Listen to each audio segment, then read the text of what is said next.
Hello friend, स्वागत है आपका एनक्यू स्टडी यूट्यूब चैनल पर।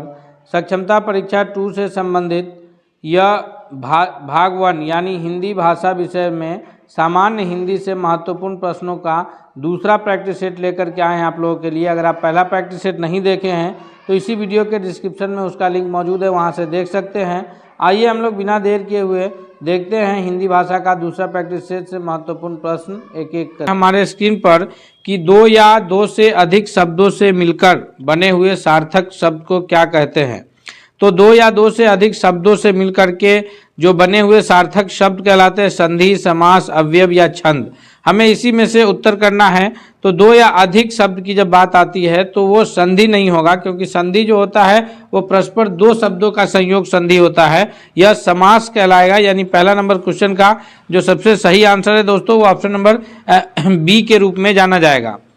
क्वेश्चन नंबर दूसरा है कि समास का शाब्दिक अर्थ क्या है। तो समास को हम लोग सबसे पहले समझेंगे कि समास का शाब्दिक अर्थ जो है वह संक्षेप है, विस्तार है, विग्रह है या फिर विच्छेद है। तो इस समास का जो शाब्दिक अर्थ है वो संक्षेप होता है, और यानी किसी एक सेंटेंस को, पूरे वाक्य को संक्षेप में एक शब्द में व्यक्त करना जो है वो समास कहलाता है। और समास को फिर जब उसे अलग करते हैं तो वो विग्रह होना कहलाता है, और ये संधि का जो है वो विच्छेद कहलाता है। तो हम लोग याद रखेंगे समास शब्द का जो शाब्दिक अर्थ है वो क्या है।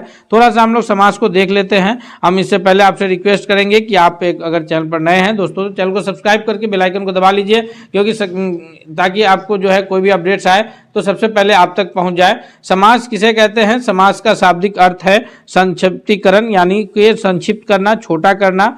अर्थात 2 या 2 से अधिक शब्दों को मिलकर के नया और छोटा शब्द बनता है, उस शब्द को समास कहते हैं। 2 शब्द मिलकर के, जैसे अगर हम लोग उदाहरण में देखें कि रसोई के लिए जो घर होता है हम लोग उसको सिंपली रसोई घर कह देते हैं। रसोई घर कहने से हमारा ये बात अंडरस्टूड हो जाता है, हम ये बात समझ जाते हैं कि यह रसोई के लिए घर है, उसे हम लोग रसोई घर कहते हैं। तो रसोई घर क्या है कि सामासिक पद हुआ, और उसका सामासिक पद का विग्रह कौन सा हो गया? तो विग्रह हो गया रसोई के लिए घर। समास के कई प्रकार हैं, एक एक को हम लोग देख लेते हैं। थोड़ा सा डिटेल्स में इसको देख लेते हैं ताकि जो हमारा ये है वो फिर से एक बार पॉलिश हो जाए, रिवाइज हो जाए, कंफ्यूज ना हो। उससे रिलेटेड ये प्रश्न हम लोग देखेंगे। इसमें सभी महत्वपूर्ण प्रश्नों को देखेंगे, इसलिए रिवाइज भी जरूरी है। समास अवयवी भाव समास, ये समास के कुल 6 ये है। अवयवी भाव समास किसको कहते हैं? तो अवयवी भाव समास जो है उस समास को कहते हैं जिस समास का प्रथम पद जो है वो प्रधान होता है, उस समास को कहते हैं अवयवी भाव समास। उसके बाद है तत्पुरुष समास, दूसरा समास है। तत्पुरुष समास का जो है दूसरा पद जो है वो प्रधान होता है, दूसरा पद प्रधान होता है। जैसे राजा का मंत्री, तो राजमंत्री जो है, राजा का मंत्री राजमंत्री, वो वहाँ पर दूसरा पद प्रधान है, तो वो तत्पुरुष समास के अंतर्गत आएगा। उसके बाद है क्रमधारय समास है। क्रमधारय समास जो है वो इस समास में जो समासिक पद होता है उसका पहला पद जो होता है, समासिक पद का पहला पद विशेषण होता है, यानी एडजेक्टिव होता है, और दूसरा पद जो है वो विशेष से होता है। तो ये याद रखेंगे।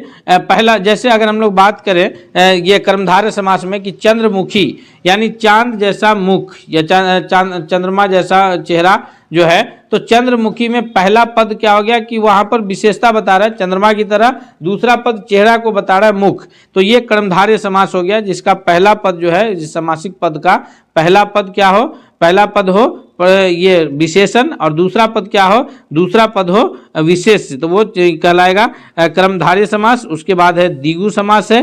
द्विगु समास में क्या है कि पहला पद संख्यावाचक हो, पहला पद संख्यावाचक हो। जैसे हम लोग कहते हैं कि चौराहा, चौराहा का अर्थ क्या हो गया कि 4 रास्तों का जो एक जगह मिलन होता है तो वो चौराहा कहलाया।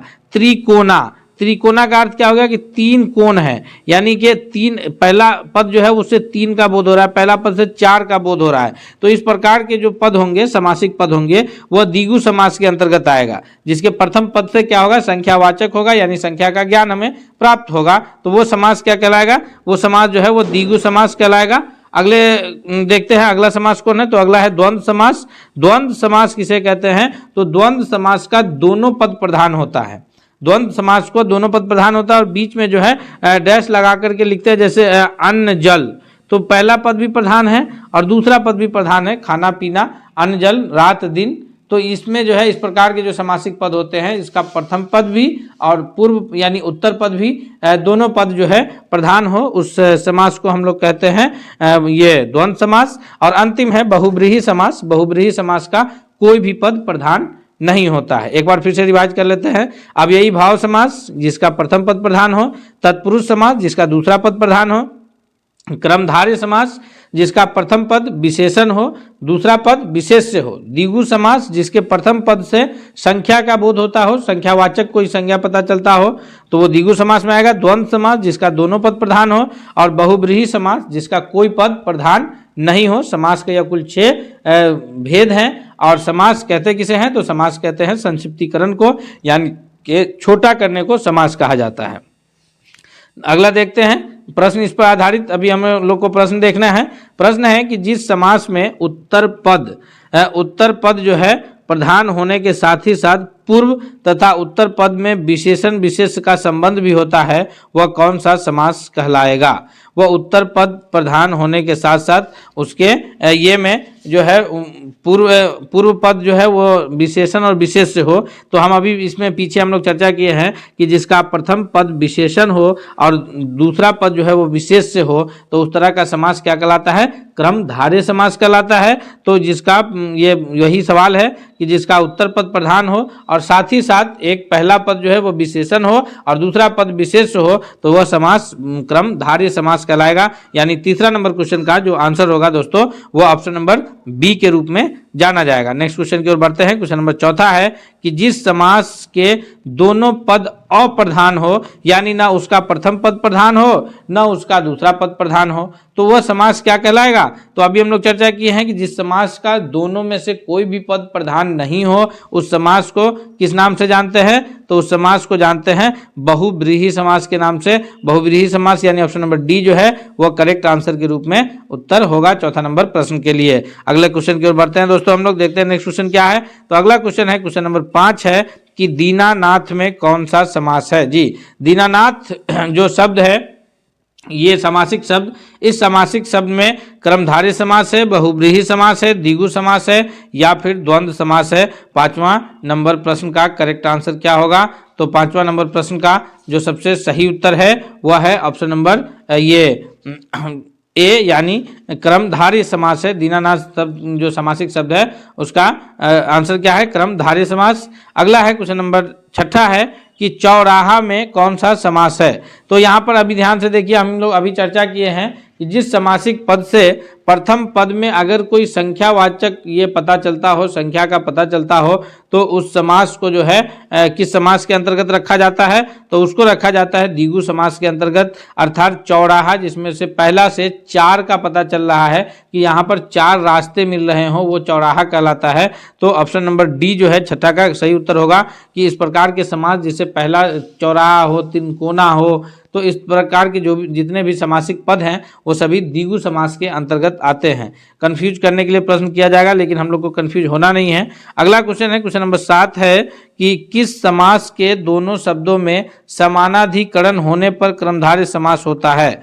कौन से समास का दोनों पद अगर समानाधिकरण है यानी समान अधिकरण का है तो वो जो समास है वो क्रमधारय समास हो जाएगा। 7वां नंबर क्वेश्चन का जो करेक्ट आंसर है वो ऑप्शन नंबर ए के रूप में जाना जाएगा कि अगर तत्पुरुष समास में दोनों पद जो है वो समानाधिकरण हो जाए तो फिर वह क्रमधारय समास हो जाता है। क्वेश्चन नंबर 8 है कि इसमें द्वंद्व समास का उदाहरण कौन सा है? द्वंद्व समास किसे कहते हैं? तो द्वंद्व समास उसे कहते हैं जिसका प्रथम पद भी और दूसरा पद भी दोनों पद प्रधान होता है, तो वो द्वंद्व समास कहलाता है। पीताम्बर, नेत्रहीन, चौराहा, रुपया, पैसा। अगर हम लोग एक एक को देखें तो इसमें सबसे सही उत्तर क्या होगा? आप लोग भी दोस्तों कमेंट करके बता सकते हैं तथा आप वीडियो के अंत में जरूर कमेंट कीजिए कि वीडियो आपको कैसा लगा तथा इससे रिलेटेड प्रश्न जो है आपको कितने % आप कर पा रहे थे। तो ये 8वां का जो करेक्ट आंसर होगा कि द्वंद्व समास जिसका दोनों पद प्रधान हो वो ऑप्शन नंबर डी हो जाएगा कि रुपया पैसा द्वंद्व समास पहचानने का एक और तरीका है या बीच में डैश लगा होगा। अगले सवाल की ओर चलते हैं हम लोग, नेक्स्ट क्वेश्चन देखते हैं। क्वेश्चन नंबर 9 है हमारे स्क्रीन पर कि पाप पुण्य में कौन सा समास है? जी, पाप और पुण्य, पाप और पुण्य जो है यहाँ पर लिखने में मिस्टेक है, यहाँ पाप और पुण्य के बीच भी डैश है। तो पाप और पुण्य, पाप का अर्थ हो गया कि गलती, गुनाह, और पुण्य का अर्थ हो गया कि सही, नेकी। तो ये पाप और पुण्य में जो समास आएगा, क्योंकि यहाँ पर दोनों पद प्रधान हो रहे हैं, प्रथम पद भी प्रधान है, अंतिम पद यानी दूसरा पद भी इस शब्द का प्रधान है, तो यह द्वंद्व समास कहलाएगा, यानी 9वां का बी ही करेक्ट आंसर होगा। नेक्स्ट क्वेश्चन है, क्वेश्चन नंबर 10 है कि देश प्रेम, देश प्रेम में कौन सा समास है? 10वां नंबर प्रश्न का सही उत्तर क्या होगा? तो देश प्रेम अगर ध्यान से देखें तो इसका प्रथम पद जो है यह प्रधान है, इसका सॉरी देश प्रेम, देश से जो है यह देश प्रेम में जो है इसमें जो सेकेंड पद है यह प्रधान है, तो इसमें जो है जो सही उत्तर हो जाएगा 10वां नंबर क्वेश्चन का वो ऑप्शन नंबर बी हो जाएगा कि यह जो समास है यह कौन सा है? यह तत्पुरुष समास है, क्योंकि तत्पुरुष समास का जो है वह दूसरा पद प्रधान होता है और अव्ययी भाव समास का पहला पद प्रधान होता है, और द्विगु समास में क्या होता है? संख्यावाचक रहता है, और बहुब्रीहि समास का कोई भी पद प्रधान नहीं होता है। तो 10वां का correct answer option number B के रूप में जाना जाएगा। दोस्तों अगले सवाल की ओर बढ़ते हैं। क्वेश्चन है निम्न में से कौन सा शब्द जो है वह व्यक्तिवाचक संज्ञा है? जी, संज्ञा से रिलेटेड जो प्रश्न है, हम सभी जानते हैं कि संज्ञा जो है वो नाम को कहते हैं। संज्ञा के फिर 5 भेद हैं: व्यक्तिवाचक संज्ञा, जातिवाचक संज्ञा, भाववाचक संज्ञा, द्रव्यवाचक संज्ञा और समूहवाचक संज्ञा। तो यहाँ पर गाय, पहाड़ और आम, ये सभी जो है ये संज्ञा के अलग अलग ये हैं, व्यक्तिवाचक संज्ञा के अंतर्गत ये नहीं आएंगे। व्यक्तिवाचक संज्ञा के अंतर्गत जाएगा वो ऑप्शन नंबर सी होगा, क्योंकि यमुना जो है यह नदी, इससे नदी का पता चल रहा है, गाय से ये पता नहीं चल रहा कि किस गाय की बात हो रही है, यह एक पूरा समूहवाचक संज्ञा के अंतर्गत आ जाएगा।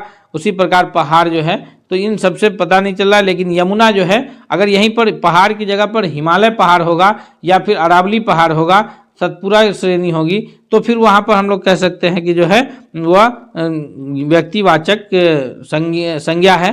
तो लेकिन यहाँ जो है सिर्फ यमुना की बात हो रही है, जो यमुना नदी है, तो यमुना जो है वह व्यक्तिवाचक संज्ञा है। नेक्स्ट क्वेश्चन है, क्वेश्चन नंबर 12 है कि कौन सा शब्द स्त्रीलिंग है? किस शब्द से हमें स्त्रीलिंग का बोध हो रहा है? 12वां नंबर प्रश्न का सही उत्तर क्या होगा? तो स्त्रीलिंग का जो बोध हो रहा है, सहारा है, सूची पत्र है, सियार है या फिर परिषद है। तो इसमें स्त्रीलिंग शब्द जो है वो ऑप्शन नंबर डी जो है वो करेक्ट आंसर है 12वां का। नेक्स्ट क्वेश्चन है कि कारक के कितने भेद होते हैं? कारक के भेद कुल कितने होते हैं? हम सभी जानते हैं कि कारक के भेद जो है वो 8 होते हैं: कर्ता, कर्म, करण, अधिकरण, संबोधन, संबंध। तो इस प्रकार जो है कुल मिलाकर के कारक के कितने भेद होते हैं? कारक के कुल जो है वो 8 भेद होते हैं। ऑप्शन नंबर बी जो है इसका करेक्ट आंसर होगा। थोड़ा सा हम लोग जो है के लिए किस कारक का चिन्ह है, के लिए जो है कारक का विभक्ति चिन्ह आता है, इसके बारे में भी हम लोग डिटेल्स में आज इसी वीडियो में जान लेंगे, आप अंत तक बने रहिए। के लिए जो है वो किस कारक का चिन्ह है? तो कर्ता ने, कर्म को, करण से, तो इस प्रकार जो है सभी विभक्ति चिन्ह को भी हम लोग देखेंगे। इसका जो करेक्ट आंसर है 14वां नंबर प्रश्न का ऑप्शन नंबर बी के रूप में जाना जाएगा कि संप्रदाय कारक का जो है यह विभक्ति चिन्ह है के लिए। और आगे देखते हैं हम लोग कारक कहते किसे हैं, थोड़ा सा कारक को भी समझ लें। इसलिए दोस्तों हम आपसे एक बार फिर रिक्वेस्ट करते हैं कि अगर आप अब तक चैनल पर नए हैं, चैनल को सब्सक्राइब नहीं किया है, तो प्लीज़ आप चैनल को सब्सक्राइब करके बेल आइकन को दबा लीजिए, तथा यह वीडियो पसंद आ रहा है तो इसे लाइक करते हुए दोस्तों के बीच भी जरूर शेयर कीजिए। कारक कहते किसे हैं कि संज्ञा या सर्वनाम के जिस रूप से वाक्य के अन्य शब्दों वाक्य के अन्य शब्दों के साथ उनका संबंध सूचित होता हो उसे कारक कहते हैं। तो जिससे जो है वाक्य के अन्य शब्द के साथ जो है इसका संबंध अगर बता रहा है तो यह कारक कहलाएगा। अब देखते हैं हम लोग कारक के जो है कुल 8 प्रकरण हैं और उसके जो चिन्ह है विभक्ति चिन्ह के रूप में जानते हैं। कारक के कौन कौन से हैं? कारक का जो ये है कि कर्ता कारक का जो चिन्ह है वो ने है, याद रखेंगे, इससे अक्सर प्रश्न बनता है और ये प्रश्न जो है वो हमें बहुत कंफ्यूज करता है, तो ध्यान रखना है थोड़ा सा हमें। कर्ता कारक का चिन्ह है ने, कर्म कारक है दूसरा उसका चिन्ह है को, करण कारक है उसका चिन्ह है से या द्वारा। ये साधन के लिए प्रयुक्त होता है क्योंकि से जो है वो 2 कारक का चिन्ह है। उसके बाद संप्रदान कारक है, संप्रदान के लिए क्या है? संप्रदान कारक के लिए जो है वो को और के लिए है। अपादान कारक है से, लेकिन किस अर्थ में? जुदाई के अर्थ में, यानी एक दूसरे से अलग होने के अर्थ में जब से प्रयोग होता है। जैसे हम लोग कहते हैं कि पेड़ से पत्ता गिरा, तो पत्ता जो है वो पेड़ से अलग होता है, तो वहां पर अपादान कारक होगा। और साधन के लिए जो है वहाँ पर करण कारक होगा। फिर संबंध कारक है का, के, की, ना, ने, नी, ये सबसे जो है संबंध का पता चलता है, संबंध कारक के अंतर्गत आएगा। फिर सातवां जो है वो अधिकरण कारक है और अधिकरण कारक का जो है में पर, तो ये कुल 7 यहाँ पर कारक के जो है विभक्ति चिन्ह को दिया गया है। आगे देखते हैं हम लोग। 15वां नंबर प्रश्न है कि वृक्ष से पत्ते गिरते हैं, इस वाक्य में से किस कारक का चिन्ह है। वृक्ष से पत्ते गिरते हैं, इस वाक्य में जो से है वह किसका विभक्ति चिन्ह है। तो इस 15वां नंबर प्रश्न का जो से वृक्ष से पत्ते गिरते हैं, यहाँ पर अलग होने की स्थिति का पता चल रहा है। अर्थात 15वां नंबर क्वेश्चन के लिए ये सबसे सही उत्तर क्या हो जाएगा, वह हो जाएगा आपादान कारक, क्योंकि आपादान कारक का जो विभक्ति चिन्ह है वो कौन सा है, से, लेकिन किस अर्थ में है, अलग होने के अर्थ में है। तो 15वां नंबर क्वेश्चन का सही उत्तर होगा दोस्तों ऑप्शन नंबर सी, कि वृक्ष से पत्ते गिरते हैं, यह आपादान कारक है। नेक्स्ट है क्वेश्चन नंबर 16 है कि वृक्ष पर पक्षी बैठे हैं, तो इसमें पर जो है यह कौन सा कारक के अंतर्गत आएगा। यह पर जो है यह क्या बता रहा है, वृक्ष पर पक्षी बैठे हैं, यह कर्म कारक बता रहा है, संप्रदान कारक बता रहा है, अपादान कारक बता रहा है, या फिर अधिकरण कारक को बता रहा है। इसका सही उत्तर क्या होगा, तो 16वां नंबर प्रश्न का जो सबसे सही उत्तर के रूप में जाना जाएगा वह कौन सा होगा। 16वां नंबर क्वेश्चन के लिए सबसे करेक्ट आंसर है ऑप्शन नंबर डी, कि यह अधिकरण कारक को बता रहा है कि वृक्ष पर पक्षी बैठे हैं। नेक्स्ट क्वेश्चन है क्वेश्चन नंबर 17 है कि निम्नलिखित शब्दों में से सदा स्त्रीलिंग वाला शब्द कौन सा है। ऐसा शब्द कौन सा है जो हमेशा स्त्रीलिंग के अर्थ में प्रयुक्त होता है, वह पक्षी है, बाज है, मकड़ी है, या फिर गैंडा है। तो इस 17वां नंबर क्वेश्चन का जो करेक्ट आंसर होगा, जो सदा ये के रूप में प्रयुक्त होता है, वह ऑप्शन नंबर ए है कि पक्षी जो है वो सदा, चाहे वो नर पक्षी हो या मादा पक्षी हो, लेकिन शब्द पक्षी जो है वो ऐसा पक्षी है वो सदा जो है सॉरी सदा ये के रूप में यानी स्त्रीलिंग के रूप में पक्षी शब्द प्रयुक्त होता है, इस्तेमाल होता है। अगले सवाल की ओर बढ़ते हैं हम लोग। नेक्स्ट क्वेश्चन है हमारे स्क्रीन पर, देखते हैं 18वां नंबर प्रश्न क्या है। क्वेश्चन नंबर 18 है कि लिंग की दृष्टि से दही क्या है। यह प्रश्न जो है अक्सर कंफ्यूज करते हैं, और यह प्रश्न आपको जो शुरू होता है 10th से लेकर के और ग्रेजुएशन लेवल तक में ये कन्फ्यूजन क्रिएट करता रहता है, इसलिए इस कन्फ्यूजन को आज ही दूर कर लीजिए। अगर परीक्षा में यह इस प्रकार के प्रश्न बनते हैं तो फिर वहाँ आपको कन्फ्यूज होना नहीं है कि लिंग की दृष्टि से दही जो है वह स्त्रीलिंग है, पुल्लिंग है, या फिर नपुंसक लिंग है, या उभयलिंग है। चूंकि 4 प्रकार के लिंग के बारे में हम लोग पढ़ते हैं व्याकरण में, एक तो स्त्रीलिंग, पुल्लिंग, और जिससे मेल फीमेल का पता चले, फीमेल के लिए स्त्रीलिंग, मेल के लिए पुल्लिंग, और फिर जो है नपुंसक लिंग और उभयलिंग। तो ये 4 प्रकार के हम लोग लिंग को पढ़ते हैं।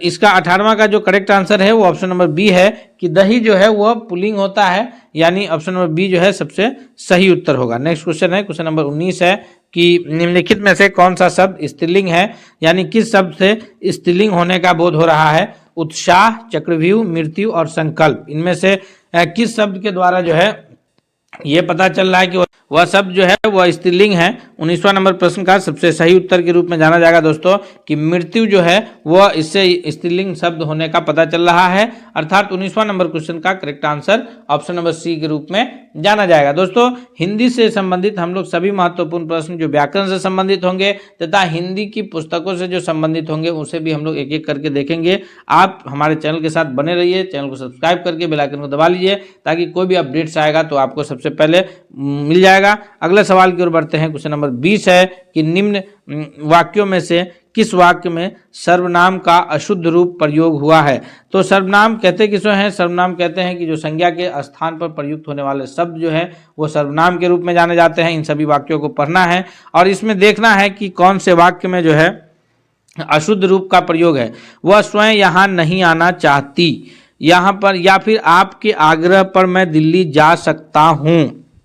यहाँ पर आपके, मैं, ये सारे शब्द जो है ये सर्वनाम है। जैसे वह, तो ये सर्वनाम है। मैं तेरे को एक घड़ी दूंगा, और डी है कि मुझे इस बैठक की सूचना नहीं थी। यहाँ मुझे, मैं, ये सभी जो है सर्वनाम है। लेकिन अगर हम लोग इसमें देखें ध्यान से कि कौन से सर्वनाम में जो है वाक्य में सर्वनाम का अशुद्ध रूप प्रयोग है, तो मैं तेरे को, तो यहाँ पर मैं तो सर्वनाम का शुद्ध रूप भी है, लेकिन टेढ़े, यह कोई सर्वनाम नहीं है व्याकरण के हिसाब से, अर्थात करेक्ट आंसर जो अशुद्ध रूप वाला ये सर्वनाम प्रयुक्त हुआ है वो ऑप्शन नंबर सी जाना जाएगा कि मैं तेरे को एक घड़ी दूंगा, यह करेक्ट आंसर है। दोस्तों इस वीडियो में आज के इस क्लास में हम लोग जो है ये समास और कारक, हम उम्मीद करते हैं कि समास और कारक हमारा कवर हो गया है। इससे संबंधित अगर प्रश्न बनते हैं तो किसी भी प्रकार के प्रश्न बनेंगे तो हमसे परीक्षा में नहीं छूटेंगे। हम अगले सेट के साथ जल्द हाजिर होंगे, मिलते हैं अगले सेट के साथ, तब तक के लिए